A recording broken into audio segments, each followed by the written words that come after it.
Mahfud MD terkait ekonomi kerakyatan dan digital.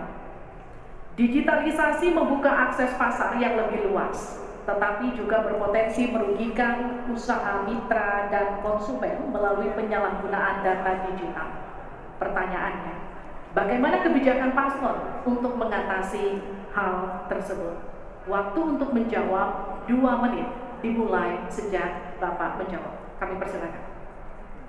Baik, kalau kebijakan data digital yang terakhir ini kita sudah punya 2 undang-undang yang baru, yaitu undang-undang PDB dan undang-undang ITE yang baru saja diresmikan. Tapi lebih dari itu, menurut saya digital atau ekonomi digital ini tidak bisa dihindarkan oleh siapapun. Oleh sebab itu, ya kita tidak bisa menolaknya, tetapi harus berhati-hati karena terjadi disrupsi yang luar biasa dalam perkembangan digital ini. Saya menangani kasus misalnya pinjol, di mana rakyat menjadi korban dari kegiatan ekonomi digital. Ada kripto misalnya.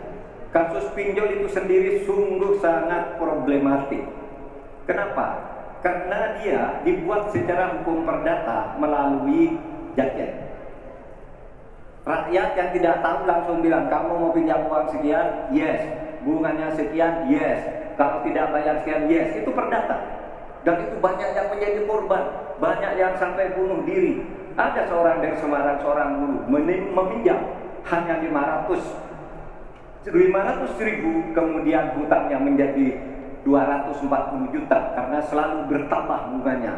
Kemudian ada yang sampai bunuh diri. Dalam hal pinjol ini ketika saya sampaikan ke Polri, tidak bisa Pak, itu hukum perdata. Ketika saya sampaikan ke OJK, OJK bilang itu bukan kewenangan kami. Itu bukan kewenangan kami karena mereka ilegal, tidak terdaftar. Berkali-kali saya panggil, kemudian saya undang dalam rapat bersama gabungan di Menko Polhukam. Kita nyatakan bahwa itu tindak pidana dan harus segera ditangkap. Itulah dalam sehari kemudian ditangkap 144 orang di hari itu juga. Sekian. Baik, tepat waktu. Selanjutnya kami berikan kesempatan kepada calon wakil presiden nomor urut 1 untuk memberikan tanggapan atas jawaban yang disampaikan oleh Pak Mahfud tadi. Silakan Pak Muhaimin, waktu Anda 1 menit. Ya, benar sekali bahwa antara perkembangan teknologi digital dengan kemampuan UMKM kita masih terjadi gap. Oleh karena itu harus ditindaklanjuti Pak Mahfud. Selain pemberantasan pinjaman online, judi online, ini pun masih harus diselepet lagi karena tidak komprehensif di dalam menangani ini, sehingga pinjol masih merajalela, judi online masih merajalela. Yang lebih penting dari itu Pak Mahfud, bahwa sebetulnya kemampuan untuk masuk pada dunia digital membutuhkan bantuan dan pemerintah untuk turun tangan. Menangani apa? Mulai dari literasi digital untuk UMKM, yang kedua membantu push pemasaran bagi keberlangsungan UMKM menghadapi persaingan yang sangat ketat. Di sisi yang lain, kita juga membutuhkan kapasitas teknologi kita supaya lebih bisa membantu, seperti kecepatan dari internet yang sedang ada di masyarakat kita masih sangat rendah. Baik, harap tenang. Selanjutnya kita akan beralih ke calon wakil presiden nomor urut 2, Bapak Gibran Raka Buming Raka, untuk menanggapi. Waktu Bapak untuk menanggapi 1 menit, kita mulai sejak Bapak mulai berbicara. Baik, terima kasih. Mungkin kita juga harus hati-hati selain pinjol dan judi online, kita juga harus hati-hati untuk masalah pencurian data.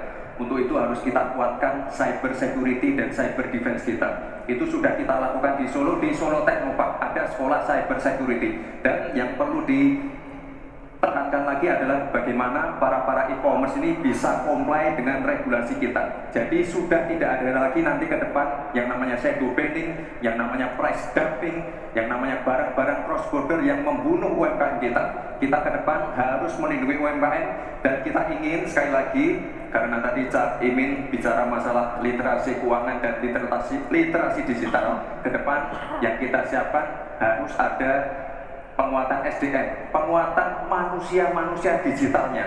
Karena itu kita ingin anak-anak muda untuk ikut andil dalam hilirisasi digital yang akan kita canangkan sebentar lagi. Mohon tenang. Saya hargai jika kita semua kooperatif. Terima kasih. Saya berikan kesempatan kepada Pak Mahfud kembali untuk memberikan tanggapan atas tanggapan dari jawaban Bapak yang sudah disampaikan oleh Pak Muhaimin dan Pak Gibran. Waktu Anda 1 menit untuk menanggapi, dimulai dari Bapak menyampaikannya. Alhamdulillah, apa yang diusulkan ditambahkan oleh Cak Imin dan Mas Gibran itu sudah ada di visi misi kami semuanya. Tinggal baca itu. Misalnya kalau bicara infrastruktur agar bisa merata tapi aman, kadang-kala kita bicara infrastruktur itu hanya jembatan, rumah, gedung dan sebagainya. Padahal ada 3 infrastruktur yang harus dibangun. 1 infrastruktur fisik seperti yang sekarang ada, lalu infrastruktur regulasi, kemudian infrastruktur digitalisasi. Itu penting dibangun ke depan. Sama terkait dengan itu sudah ada juga cyber security. Bahkan saya sendiri yang memimpin rapat di Menko Polhukam dengan memanggil pihak-pihak yang terkait dengan tugas ini agar cyber security ke depan ditegakkan dengan sebaik-baiknya agar kita tidak selalu kecolongan. Selesai. Oh, Harap tenang. Belum selesai. Belum selesai. Harap tenang. Oke, kita lanjut ya. Kita lanjutkan. Selanjutnya kita beralih ke pertanyaan kedua untuk calon wakil presiden nomor urut 1 Bapak Muhaimin Iskandar. Untuk